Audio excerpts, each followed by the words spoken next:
session than really a problem-solving session. Sure, sure. You know, and I think that a point has to be made that none of this goes smoothly. The whole parenting process and raising kids is not one that generally lends itself to smoothness. So it's not a question of not arguing, it's a question of how you argue and what you argue about and where those arguments lead. I think that one of the things in having a constructive family life is knowing how to argue, having the right to disagree, Mm-hmm. having the ability to kind of battle things out, and a part of a normal rebellion is disagreeing with your parents. So does a kid know how to do that? Do parents know how to handle it? Can they battle it out? How Can do a you- kid preserve his identity? I'm going to play the teenager for a moment.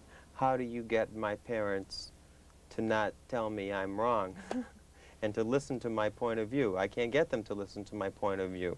They won't listen. They just say, you're wrong, your values aren't worth crap, you need to see it my way. How would you help the child in that predicament, whose parents don't seem to be willing to listen to his or her particular viewpoints? I think you probably have to help both parties. In other words, parents, it's a question of the self-confidence of a parent, okay? And it just doesn't come by saying, I'm a parent, because kids want to be shown. Mm-hmm. So I think the parent has to really feel inside that they are in charge. They're going to make those serious decisions. They are going to be in charge, and they're going to stick to the bottom line. And I think that the kid gets that sense of confidence. However, having said that, at the same time, that same parent needs to be able to sit down and listen to his kid no matter what his disagreements are. That doesn't mean that he's going to, sure, Give son, in. I understand you really Sure. need that IROC Z, and, you know, all right, here you go, here's the checkbook, go ahead, pal. Sure. So I think that, you know, Being that may not be the way to go. Being But- understanding doesn't mean the same thing as giving in, giving Exactly, what they want. exactly. You know in your mind what is right, what is best, Mhm. and I think that you have to stick with your best judgment, and you have to just go with that. Mhm. But And at the the child same still may not like what the bottom line is, Correct. but you've done the best you can in That's terms right. of being open and being willing to listen to That's and right. understand their point of view. Yeah, and I think there's going to be issues which it can be flexible. Example, probably one of the biggest things today, can I go to a concert or not, or something. Mhm. These are things a parent can discuss, and I'm sure that can go either way. Certain things are going to be a bottom line, maybe such as a time that you have to be in. But you're still going to listen. You may feel sorry for him. You say, I know it's rough, it's kind of hard, you know, at this age when you have to listen to your parents. It's like a policeman who's citing the law. He doesn't have to be that nasty about it, but the law is the law. Mhm. So I think you have to sort of put it together that way, that this is the way it is, and we all have to live with those rules. And the rules say that I am really the parent, and I do set the bottom line on certain things. But let's talk about your frustrations about that, and maybe there's something that I can give in on, that we can talk about. So it's a teaching process. You're teaching Right. something about the social reality of the world, that I'm not just trying to restrict you Correct. and your behavior, See, but there's a reason behind it. And part of the thing happens where I think where you get a problem is when parents can be too controlling. In other words, when you're saying, I don't want you going out, and by the way, I don't like your hair, get a haircut, and that shirt is too long, Snowballing, your yeah. pants are, I don't like that color, and, you know, there's something wrong, and you better get different clothes. So then you do that, you And put then a the kid in child a- responds with a counterattack, and then it blows You up. got to give a kid some area where he can exert his independence, and you can feel comfortable that it's not something that's going to get him into trouble. Sure. It doesn't have to be taken as a personal affront to the parent, just because Exactly. it's exert. I went into a school, and you say how we see the world. The sign said, this isn't Burger King, you don't get it your way. And now Burger King comes out with, sometimes you have to break the rules. And I think kids are trying to figure So much out for Burger King, right? how they can get their own way and Yeah. still be within their own rules. Mm-hmm. I look at it also as a kid figuring out what's right for them within their own value system, their parents' value system, and their friends. Mm-hmm. And helping the parents at some point in time to see they've really taught the kid right from wrong. Mm-hmm. The kid really does have a sense of values, even if it's slightly different than that of the parents at that time. Mhm. And adolescence being a time period where the kid is testing out all of those values before they leave the home. is actually a safer place to try some of those things. Okay. One of the things that was occurring to me is there are some children who don't rebel. There are some children who are model children, who are, in their parents' eyes and in everyone else's eyes, perfect. They always do what they're told. They always There's no respond such very thing as the perfect kid. But they're talked about in that way. I believe you that there is no such thing, but they're talked about in that way, and I think even some of them take on that belief that they are. And sometimes it comes out of a family dynamic where there was one bad sister, and I'm going to be the good sister. That's And- very common in triangulation. Mhm. And just because they see one getting in trouble all the time, they decide that they're going to be the well-behaved one. Does that non-rebellious child experience any difficulties later in life? Do they need to rebel at some point, and does it happen like in their 20s or 30s or something like that? Adolescence sometimes goes well into the 20s or 30s. these Wow, days. really? 40s. Yeah, and Yeah, I that- often say I work with teenagers of all ages. Isn't that something? It's interesting, but I think that in itself can provoke a problem in later life. Sometimes in the course of therapy, we'll be working with adults who, may be pretty well functioning, successful professionally, but socially not doing well. Socially having some difficulty, with relationships, having difficulties establishing ongoing relationships, suffer from low self-esteem problems, and just don't know really why.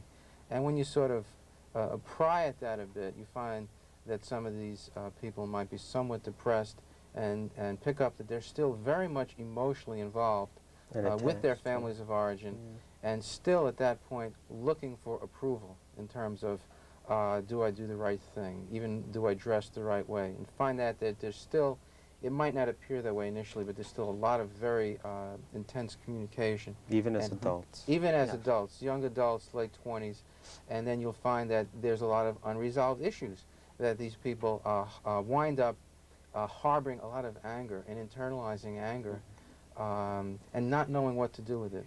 Then Okay. also recreating a lot of the situations that were unresolved in adolescence. A lot of times a kid will say, when I grow up, I'm going to be so much different than my parents. And in some ways they're like one parent, in some ways they're like the other parent. As a repetition compulsion, we kind of recreate our own parents' marriage and then try and fix some of the weaknesses that we saw. That's So a- often a that's an teenager interesting that's idea. very uncomfortable during that period of time in their lives will almost recreate the marriage from their perception as in they're order growing to older fix it. with an attempt to fix it. Sometimes one of the problems related to divorce. But do they have the resources to fix it? They end up doing Well, the when we same say thing that mom and resources- dad did. We say resources. I think one of the keys here is to be able to feel comfortable coming to see a psychologist or psychiatrist and to find out just how far they've really gone as far as a depression or an anxiety reaction or an adjustment disorder.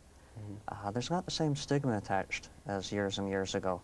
Being able to come in and speak with somebody just for a few sessions to start out and see if they really feel that their problems are deeply rooted or if they're within what's an average type of problem. Do you think that many parents are really... Do you think that when adolescence comes... So I think, I'm just mentioning from some of my own experience, parents become more aware of what happened to them in their own teenage years when their teenagers are going through certain problems. And what I see is that their teenagers are going through the same things that they went through, and they want to fix it.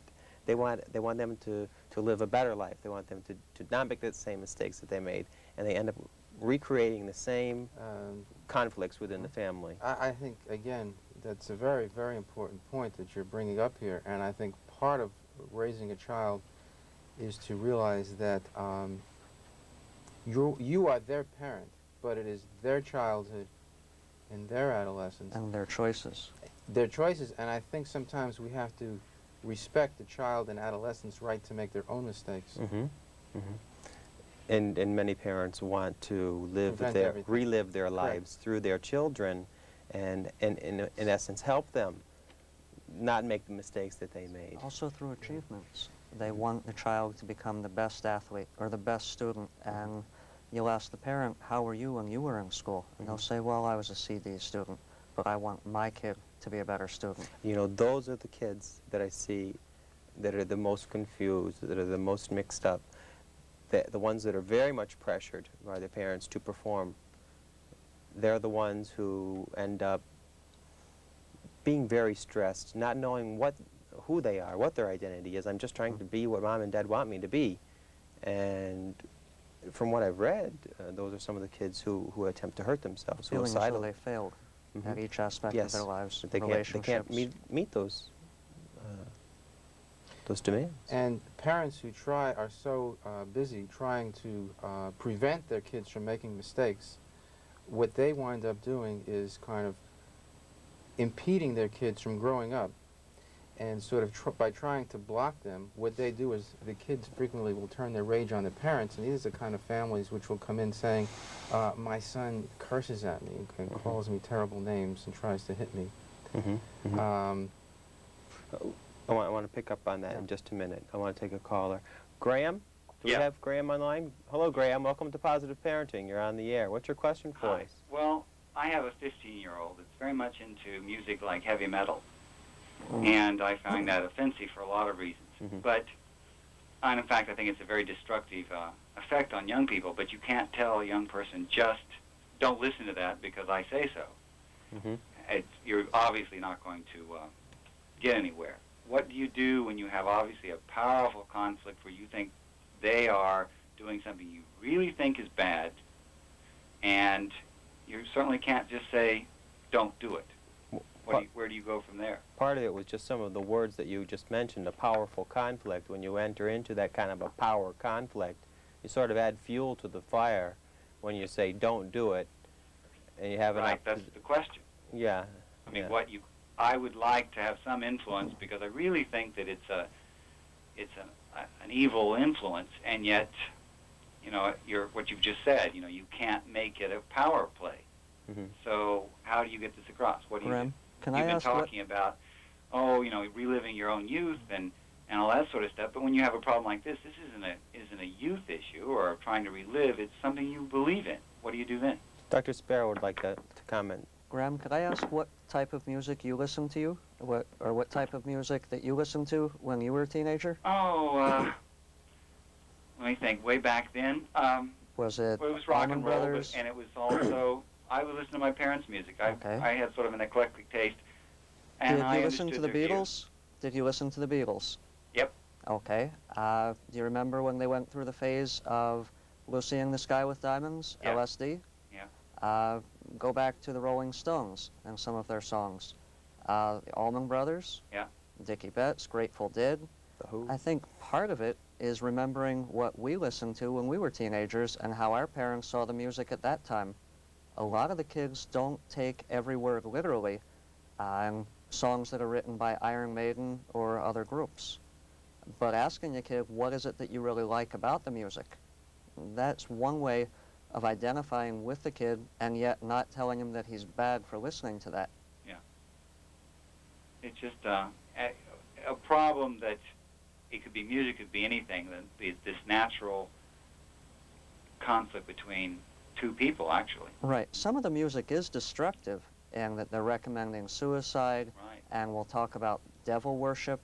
And I'm wondering if you've spoken with your son or daughter about the types of contents. That's the key. I have mentioned it, but I don't want to make it a power issue. Because, you know, what you already said, when I was a kid, if somebody would have told me you can't listen to it, then I would have automatically liked it. Sometimes in therapy, I'll allow a kid to bring a tape in, and we'll put the tape in while we're having a session, if we're playing a game of chess, and I'll ask the kid about some of the wordings, and you learn a lot about what they're really paying attention to and what goes right by. Okay. But that helps. But the basic theme here I was interested in was the idea of the power play. I don't want to make something a power play. If you don't, one of the best ways to withdraw from a power conflict is simply to withdraw, simply not to feed into it. The child's playing the music, instead of running into the room and saying, turn that garbage down, you know how much I hate that junk, you know, it's just poisoning your mind, you're adding to the power conflict. If at another time you choose to bring it up when he's not playing it, that might be a more appropriate time. not in the middle of a battle. Let's say the two of you have a fight, he goes into his room and he starts playing some heavy metal type music. That's not the time to confront the power issue, because you're both going to lose then. Right. There are times to ignore it. There are times to deal with it. And one of those times to ignore it might be when the tempers are running a little bit high.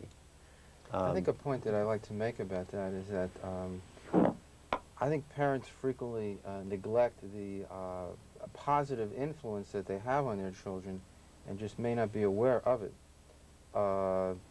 So your kids are constantly looking at you, they're constantly modeling you in ways that you're not even aware of. So there are certain things that are going to be difficult for you to change. I think you should concentrate as a parent on building up all the positive things about yourself that you can. For instance, remember the values that you've instilled in your child, the types of things that you have brought into the home, the type of way that you have demonstrated yourself as a person and human being. All of these things go into your kid. I think today these things are more important than ever because there are so many things coming from the outside that they have to deal with and make decisions about themselves. So I think the more that you as a parent strengthen your kid with good social, moral values that you demonstrate yourself, they may rebel. They may act out by playing music that is unpleasant and that you don't like. But I think when it comes right down to it, the seeds that you have planted with them will come to fruition when they really need them. There may be one other issue here, in that kids today are very much into the same instruments that we were years ago, and yet the instruments are so much more advanced. Graham, do you play an instrument? Yeah, piano and saxophone. Okay. Does your son play an instrument? Yeah, trombone and piano. Okay. Sometimes being able to talk about what's going on in the quality of the music and being able to listen to it with them. True. Both of you appreciate music. True. But it isn't just the idea of music, it's the idea of, which some of you have mentioned, was the idea of the words and that suicide thing that's being tried. Right. I'll bet that it's not, I'll bet that is it your son? Yeah. 15 years old? Yeah. I'll bet that his entire repertoire of music is not all suicide and death and destruction. I'll bet that there are some things that are love stories. I mean, 90% of the songs out are really love stories. True. And even though they may be wailing loud guitars, they're still love stories. And it's the same old thing that we've had for years. Would you be willing to, as Dr. Sparrow is saying, to listen to some of his music and have him listen to some of yours? One of the things I do with my daughter is I share radio time. I'll be willing to listen to, I don't know if I should mention certain radio networks.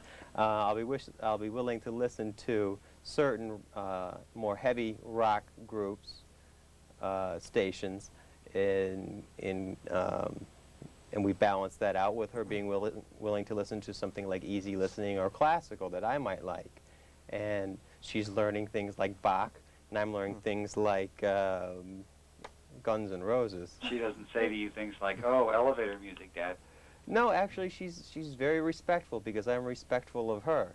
Because I'm willing to listen and say, yeah, I like this one. I like this one more than the other one.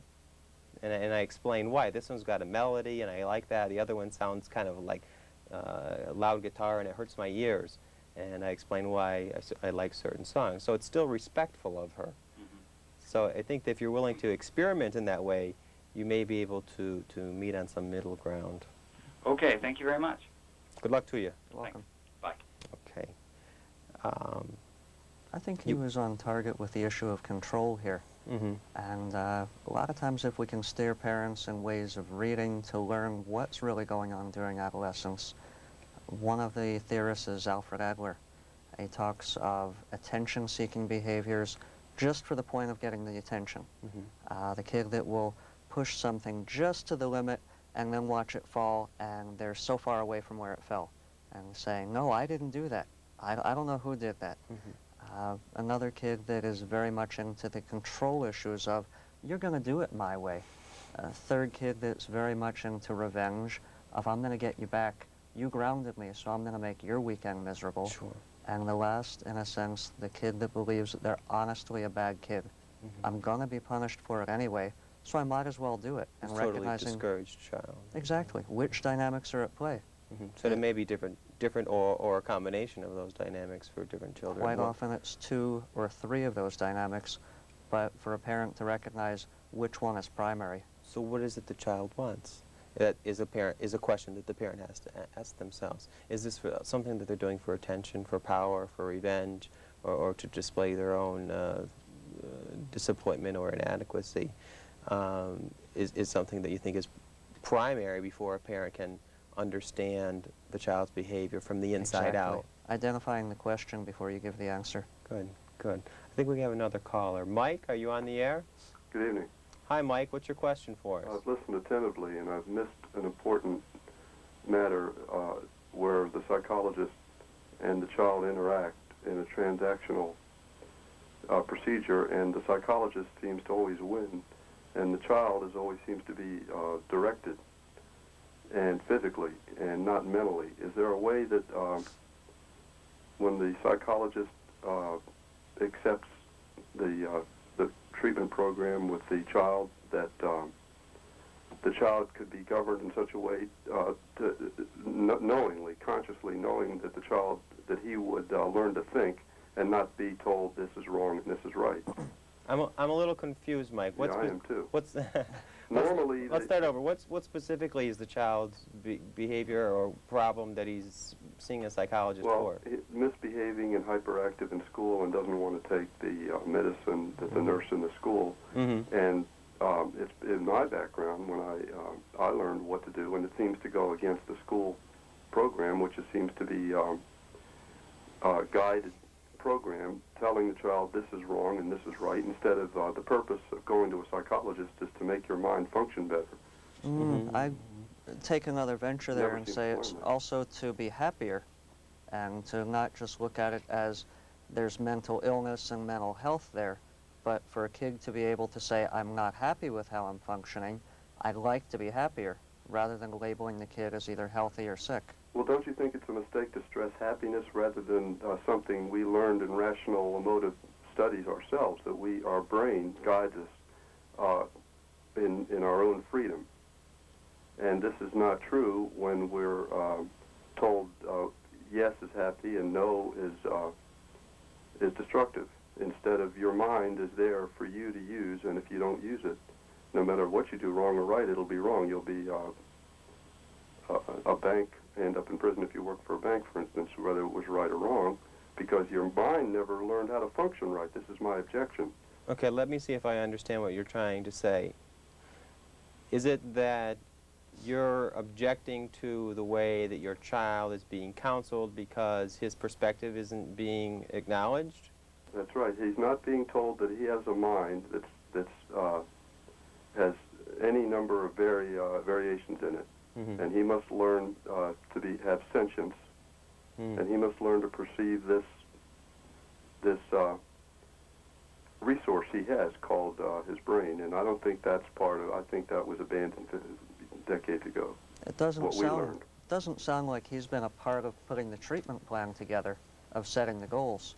It sounds like they've been imposed on him, rather than him saying, this is what I'm looking to accomplish. Okay. Thank you. I think what Dr. Sparrow is saying is if you involve the child more in the treatment, then you may get some more positive results. And let the child do a little bit. I'm against this business of treatment, number one, because it produces Parkinsonism in later years, and the drugs have been taken off the market, put back on the market, and changed. What drugs are you talking about, Mike? The ones that are overdue. I belong to an association that's against using the drugs in schools. Okay. I understand that many people are anti-drugs. I'm not a real pro-drug fanatic for children, but some of the best research has shown that in the long term, if you're going to have a child who's a hyperactive child and he's on Ritalin and he's able to stay in school and to learn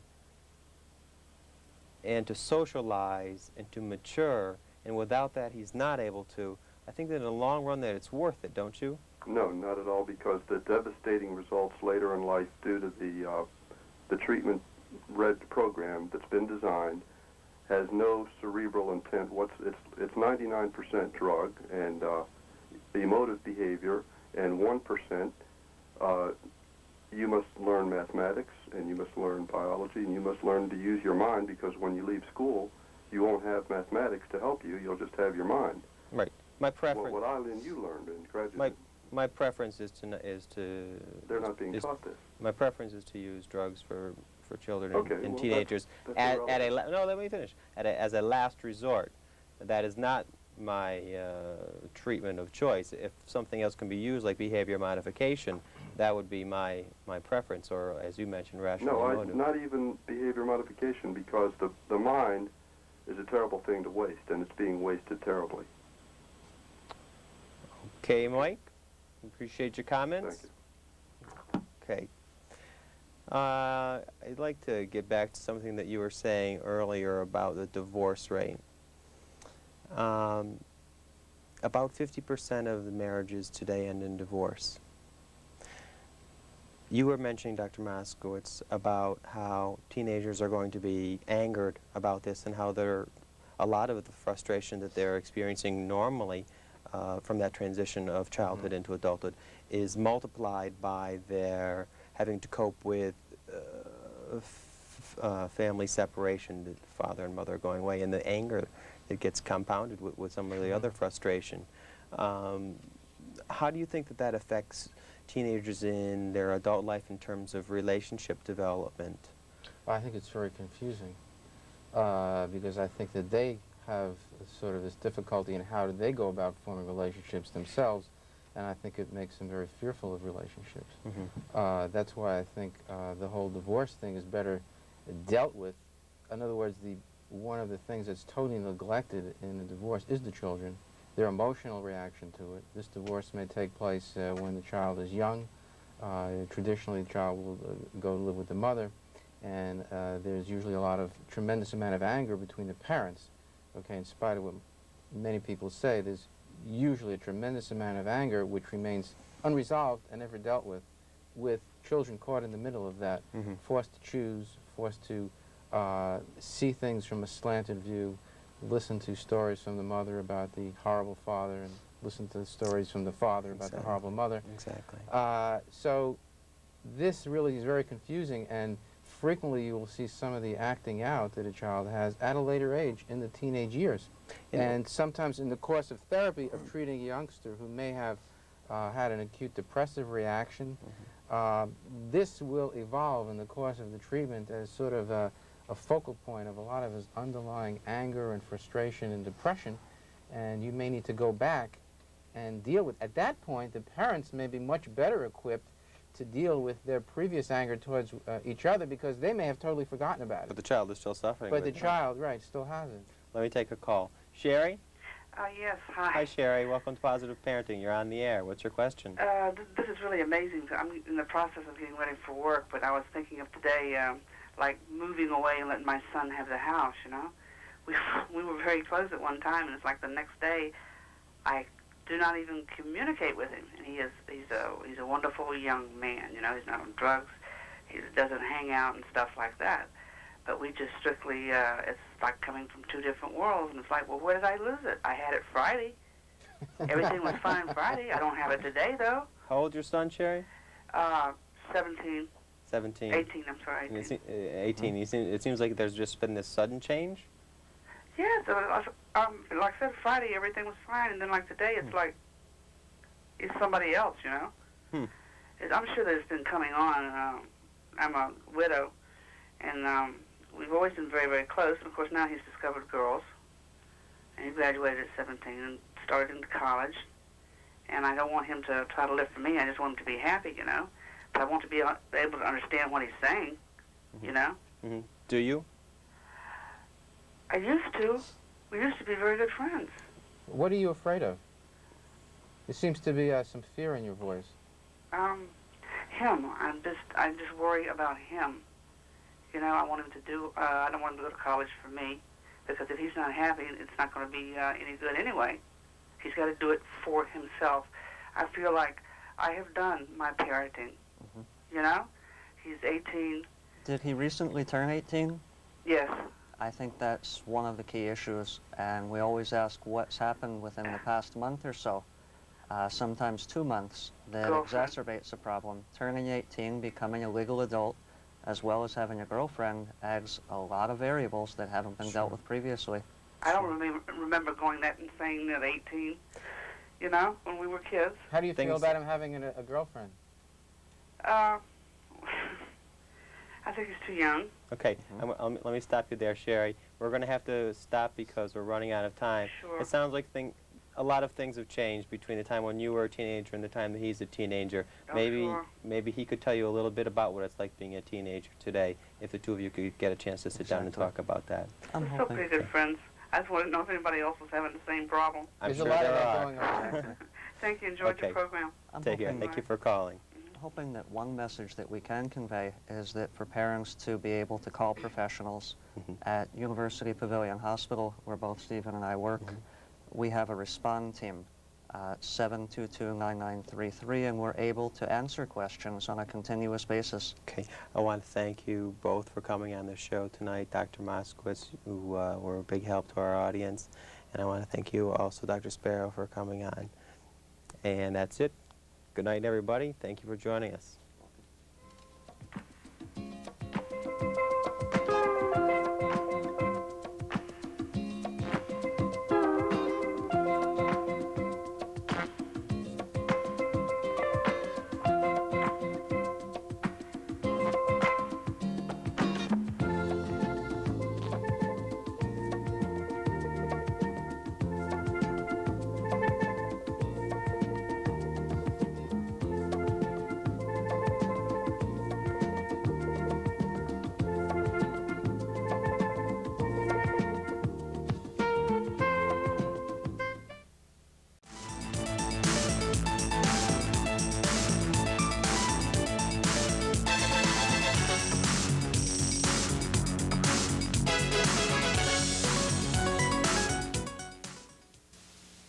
From the McGruff Files, the Philadelphia story.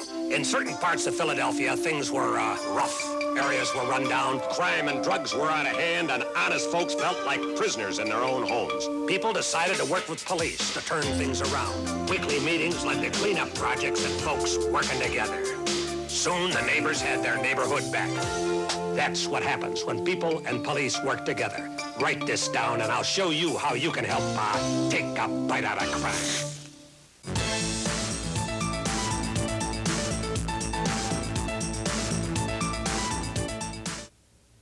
Hello and welcome back to A Better You.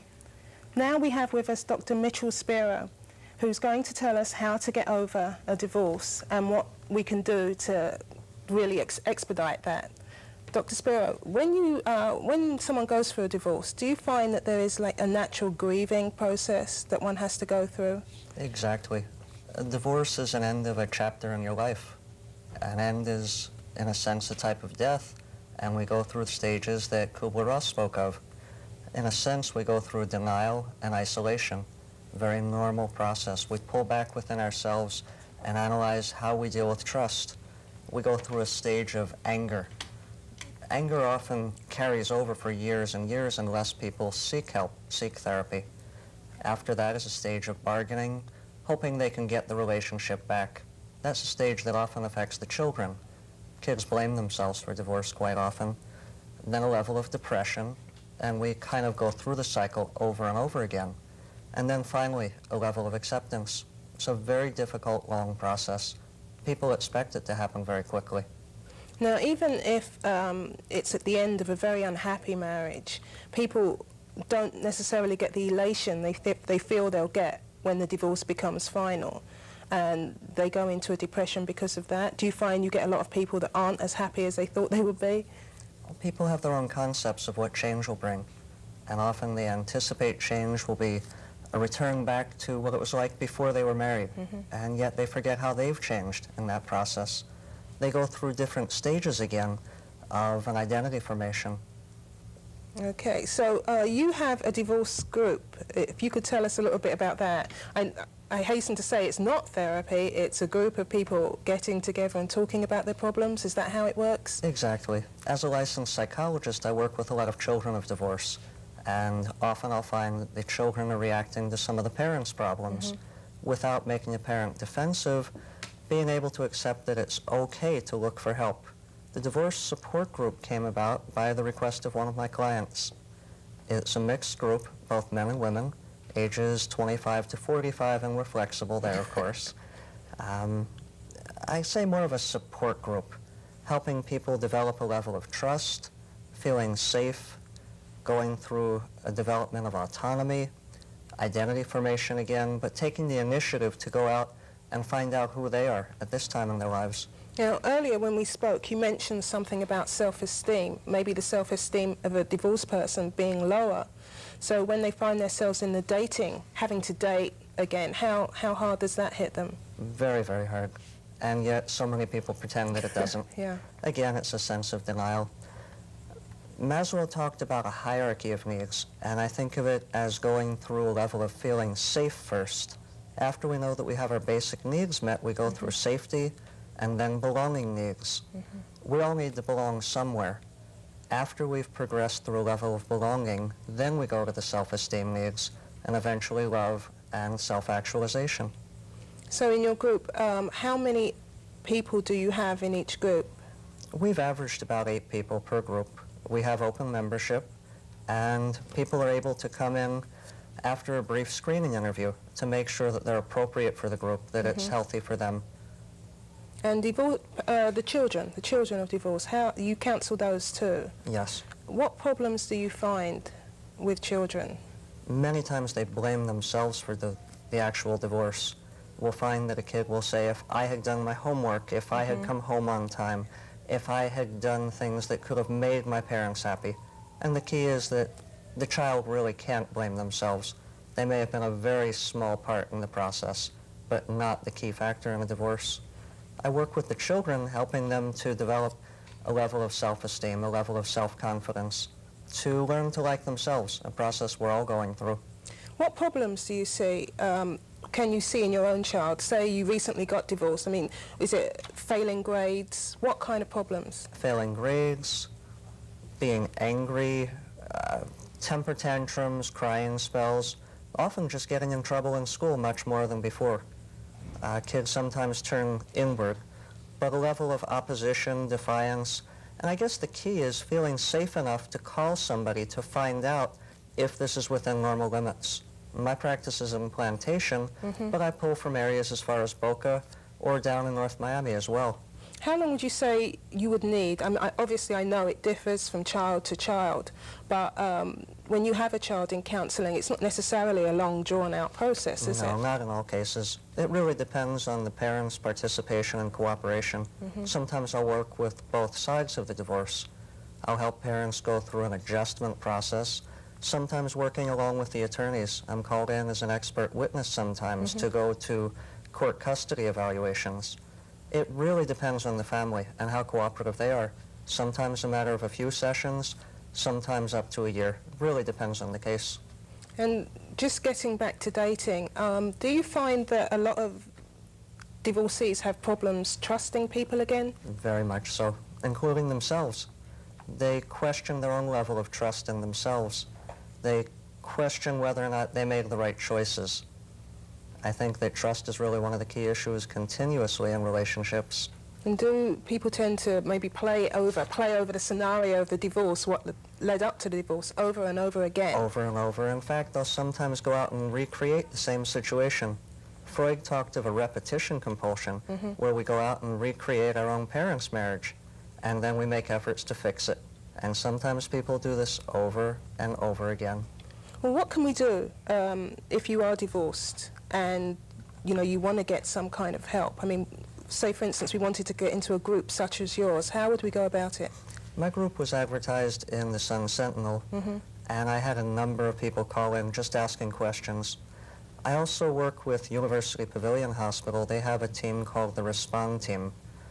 People are able to call in and receive information free of charge. They can call my office at any time.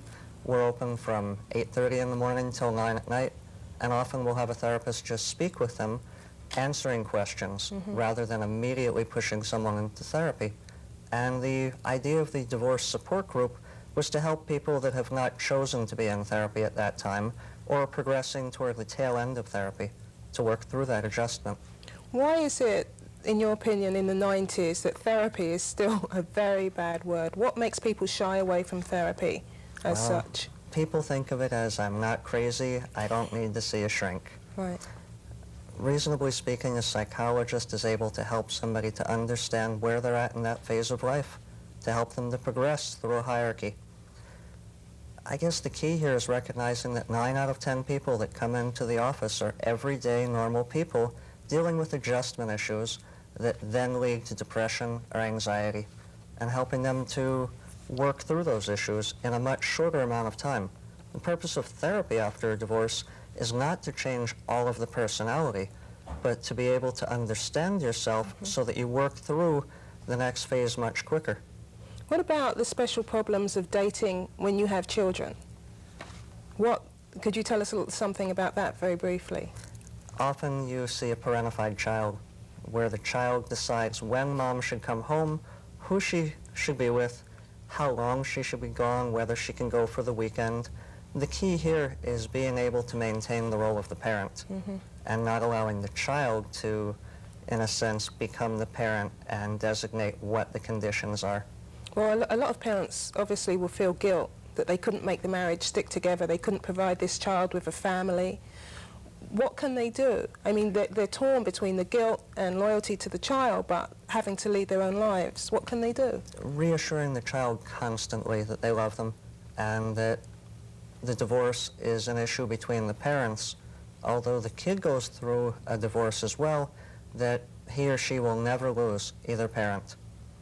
Okay, so it's basically just reassurance, being there, and if worse comes to worse, like getting some kind of therapy. Well, I wouldn't even say if worse comes to worst. I'd say that that's okay as part of the process of adjustment Really? and So readjustment.